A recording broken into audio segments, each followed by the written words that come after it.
निजीकरण हो बर्बाद, हो बर्बाद, हो बर्बाद। बैंकों की निजीकरण की साजिश नहीं चलेगी, नहीं चलेगी, नहीं चलेगी। बैंकों के निजीकरण की साजिश हो बर्बाद, हो बर्बाद, हो बर्बाद। बीओ करे पुकार, अरे निजीकरण हो बर्बाद, निजीकरण हो बर्बाद, निजीकरण हो बर्बाद। जब प्राइवेटाइज होगी तो हर एक चीज़ के लिए उनसे पैसा लिया जाएगा। तब 10,000 का अकाउंट खुलेगा उसमें। बिल्कुल बिल्कुल, जो कि एक गरीब के लिए बहुत ही मुश्किल बात है। और हर तरीके से आप जानते हैं पूंजीवाद समाज में जो होता है, गरीब को नोचा जाता है, खसोटा जाता है, और अमीर बनता है, गरीब और गरीब बनता है। यही होने वाला है बैंकों का जो प्राइवेटाइजेशन हो रहा है, उसके बाद यही होने वाला है। देश की हालत यही होगी। जिसने बैंकों को बनाया नहीं उसे बेचने का अधिकार भी नहीं है। आप तमाम सार्वजनिक क्षेत्र के संस्थानों को लोक उपक्रम के संस्थानों को बेच रहे हैं, चाहे वो सेल लो बेल लो, आखिर पैसा जा भी कहाँ रहा है। मुद्दा मेरे दोस्त है बैंकिंग सेक्टर में जो हमारा लड़ाई है उसको टिल्ट करने की कोशिश करते हैं। क्या लड़ाई है? हम कह रहे हैं एक तरफ बैंक बचाओ देश बचाओ। जनता का पैसा, कस्टमर्स का पैसा सरकार के हाथों में सुरक्षित रहेगा या निजी हाथों में सुरक्षित रहेगा? This is the burning issue. ये जो कस्टमर्स के पैसे हैं हमारे यहाँ पब्लिक सेक्टर में सुरक्षित रहेगा या प्राइवेट सेक्टर में सुरक्षित रहेगा? इस सरकार का मंशा साफ है। ये लोग कॉरपोरेट घराने के साथ खड़े हैं। इनको देश से आम जनता से मतलब नहीं तो जो हालात है मुल्क के अंदर, मजदूरों के हालात देख लीजिए, शिक्षा वृंदों के हालात देख लीजिए, और नहीं तो पास्ट में जो है भारत पेट्रोलियम आपने बेचा, ONGC को, ये रेलवे में क्या कर रहे हैं लोग। आप यहाँ तक कि अब तो स्टेशन बेचने की बात चली है, इसलिए हम इनकी तीव्र भर्त्सना करते हैं। हम देश की भलाई के लिए आप काम करो। जिन मुद्दों पर जनता ने आपको वोट दिया था, सत्ता में बैठाया था, उन मुद्दों को याद कीजिए, उन मुद्दों से मत भटकिए। नमस्कार, आप सभी का स्वागत है सोशल संवाद में। आज और कल बैंकों की हड़ताल, देशव्यापी बैंकों की हड़ताल है, उसको लेके यहाँ पे कुछ बैंक कर्मी हैं, उनसे बात करेंगे। सबसे पहले तो सोशल संवाद में आपका स्वागत है। नाम बताइएगा। मैं Hira Arkane, deputy general secretary Jharkhand bank employees association. बताइएगा किन मांगों को लेके आपने आज हड़ताल बुलाया? हमारी जो है इस हड़ताल को लेकर सिर्फ एक ही मांग है, बैंक बचाओ देश बचाओ का नारा है United forum of bank union का, और उसी के तहत ये हड़ताल है।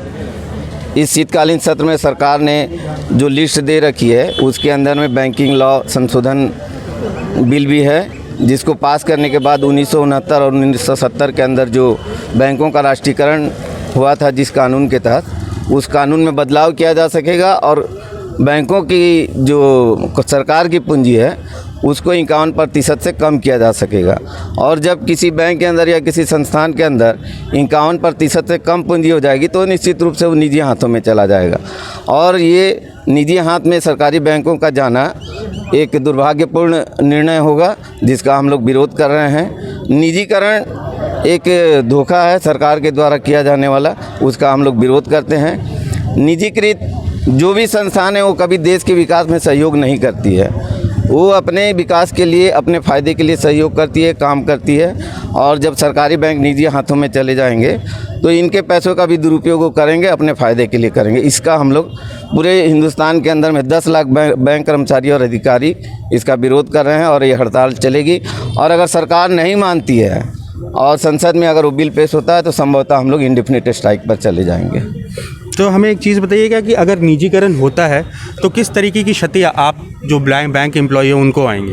बैंक एम्प्लॉय को कोई खास क्षति नहीं है। हमारा जो सर्विस कंडीशन है वो सरकार के साथ है ही, लेकिन देश के अंदर हम लोग अपने क्षति के लिए लड़ाई नहीं कर रहे हैं। हम लोग देश के लिए लड़ रहे हैं। देश के मजदूर, देश के किसान, देश के छोटे व्यापारी, देश के छोटे औद्योगिक घराने, उनके लिए हम लोग लड़ रहे हैं।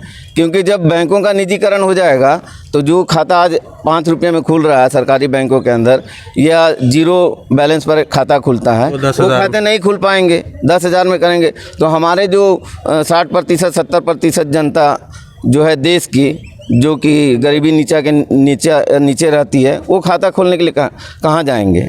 और राष्ट्रीयकृत बैंकों का राष्ट्रीयकरण इसीलिए हुआ था कि नीचे तबके के लोगों का जो है विकास हो, देश का विकास हो। और उसी क्रम में श्वेत क्रांति, हरित क्रांति और औद्योगिक क्रांति देश के अंदर आई थी। इसके पहले भी बैंक निजी हाथों में हुआ करते थे। आप देख लीजिए 1959 के पहले क्या स्थिति थी जब निजी हाथों में बैंक होता था। तो ये जिस सरकार ने, और दूसरी बात ये है कि जिसने बैंकों को बनाया नहीं उसे बेचने का अधिकार भी नहीं है।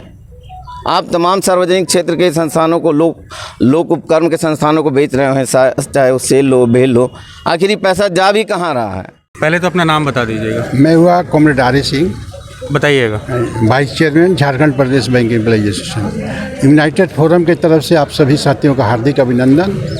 मुद्दा मेरे दोस्त है, बैंकिंग सेक्टर में जो हमारा लड़ाई है उसको टिल्ट करने की कोशिश करते हैं। क्या लड़ाई है? हम कह रहे हैं एक तरफ बैंक बचाओ देश बचाओ। जनता का पैसा, कस्टमर्स का पैसा सरकार के हाथों में सुरक्षित रहेगा या निजी हाथों में सुरक्षित रहेगा? This is the burning issue. ये जो कस्टमर्स के पैसे हैं हमारे यहाँ पब्लिक सेक्टर में सुरक्षित रहेगा या प्राइवेट सेक्टर में सुरक्षित रहेगा? किसी ज़माने में 69 के पहले तो हम भी प्राइवेट सेक्टर थे। ये उन्हीं लोगों का बैंक है, टाटा, बिरला, डालमिया, मंगनीराम बांगड़, शांति प्रसाद जैन, ये उन्हीं लोगों का बैंक है। लेकिन 1969 में बैंकों का राष्ट्रीयकरण हुआ जब हमारे लोगों ने मांग की, देश के हित में मांग की कि देश के विकास में हमारा योगदान होना चाहिए। बैंकिंग सेक्टर में जो हमारा नेतृत्व था उन दिनों में, उनका कहना था कि हम राष्ट्र में योगदान नहीं कर पा रहे हैं। मुद्दा क्या है? ये निजी स्वार्थ में लोग पैसा को अपने निजी स्वार्थ में यूटिलाइज करते थे, बैंक का पैसा, आम जनता का पैसा।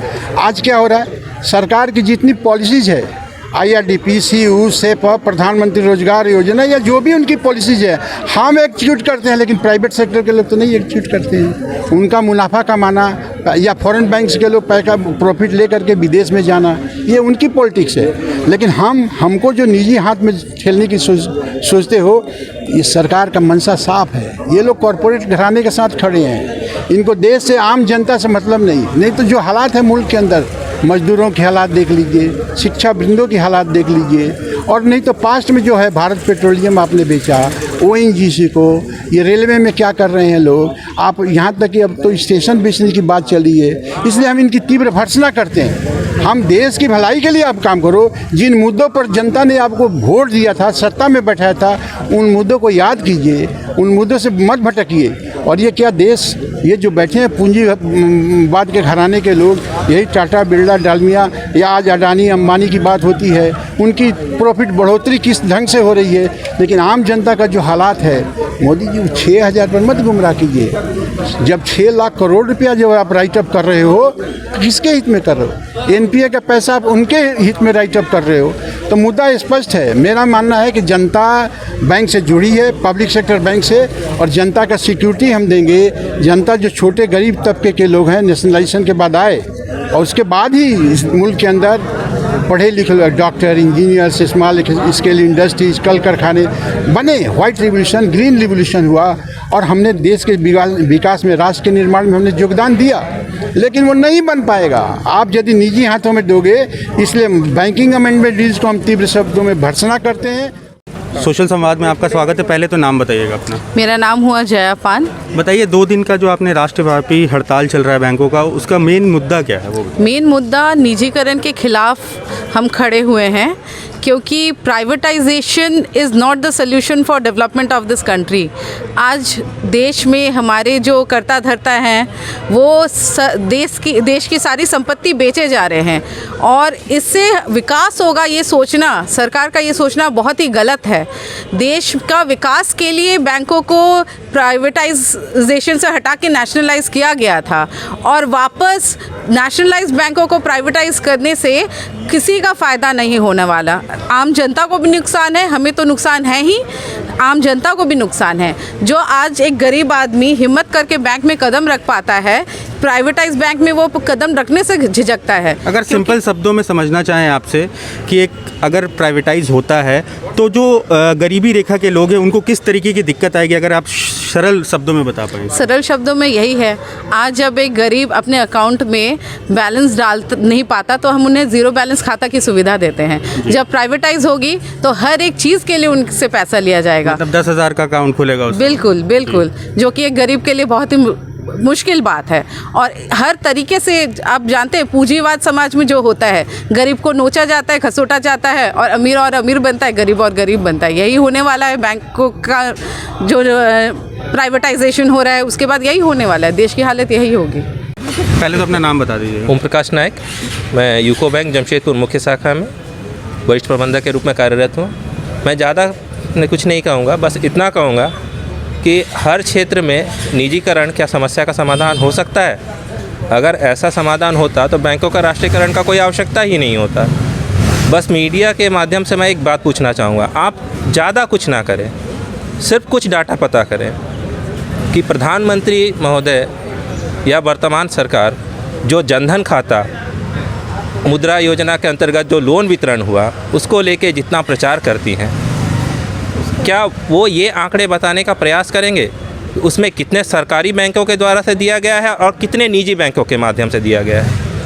एक सरकारी बैंक में जब आम व्यक्ति अपना खाता खोलने जाता है तो उसको खाता खोलने में कितना समय लगता है और उसको जो मिनिमम बैलेंस, जो न्यूनतम राशि रखना पड़ता है, जो शून्य बचत खाता जिसको हम लोग बोलते हैं, जीरो बैलेंस अकाउंट, कितने सरकारी बैंकों ने खोले हैं और कितने प्राइवेट बैंकों ने खोले हैं? बस इससे ज़्यादा मैंने कहा, आप आंकड़े यहाँ सभी साक्षर हैं, सभी जागरूक हैं, सोशल मीडिया के माध्यम से सभी आजकल हर तरह के आंकड़े पता कर लेते हैं। बस इतने ही आंकड़े एकत्रित कर लीजिए, आपको पता चल जाएगा आखिर हम लोग इस विरोध पे क्यों हैं। हमारा विरोध सरकार से नहीं है, हमारा विरोध सरकार की नीतियों से है। यहाँ विरोध नीतिगत है, व्यक्तिगत नहीं है। किसी व्यक्ति पे हमारा आक्षेप नहीं है, हमारा आक्षेप यहाँ पर सीधे सीधे नीतिगत मसलों से है। अगर आप समझते हैं कि सिर्फ निजीकरण ही समस्या का समाधान है तो महोदय यहाँ आप भूल कर रहे हैं। यहाँ पर हम जो अपने वेतन कटाकर यहाँ हम लोग कोई छुट्टियाँ मनाने के लिए एकत्रित नहीं हुए हैं, और आज हमारा जो भी उद्देश्य है यहाँ पर राष्ट्रहित, आप हमेशा कहते हैं कि राष्ट्रहित सर्वोपरि, आप राष्ट्रहित सर्वोपरि करते हैं। अगर मानते हैं तो जनता सर्वोपरि होनी चाहिए, और जनता जो है वो आज सबसे ज़्यादा जो दबा कुचला वर्ग है उसको अगर कहीं से भी आशा है, कहीं भी वो अब समय सोचते हुए आगे उठाकर देखता है या सोचता आँख उठाकर, तो सबसे पहले राष्ट्रीयकृत बैंकों की तरफ देखता है। चाहे वो केसीसी खाते हों, चाहे जनधन खाते हो, चाहे वो लोन लेना हो, चाहे बच्चे की पढ़ाई को लेकर हो या खाता खोलना हो। एक आम मजदूर जब उसके खाते में पैसा ट्रांसफ़र होता है ना, तो देख लीजिए वो ज़्यादातर सब सरकारी बैंकों में ही होता है, व्यक्तिगत प्राइवेट बैंकों में नहीं होता है। बस हम आपसे इतना ही कहना चाहेंगे कि यहाँ कोई निजी लड़ाई नहीं है, ये राष्ट्रहित की लड़ाई है। आप सभी हमारा साथ दें, क्योंकि ये विपदा जो आज हमारे सम्मुख खड़ी है, ये सिर्फ हमारे सम्मुख खड़ी नहीं है, ये संपूर्ण राष्ट्र के सम्मुख खड़ी है। बस इतना ही कह के मैं अपना वक्तव्य समाप्त करता हूँ। धन्यवाद। धन्यवाद।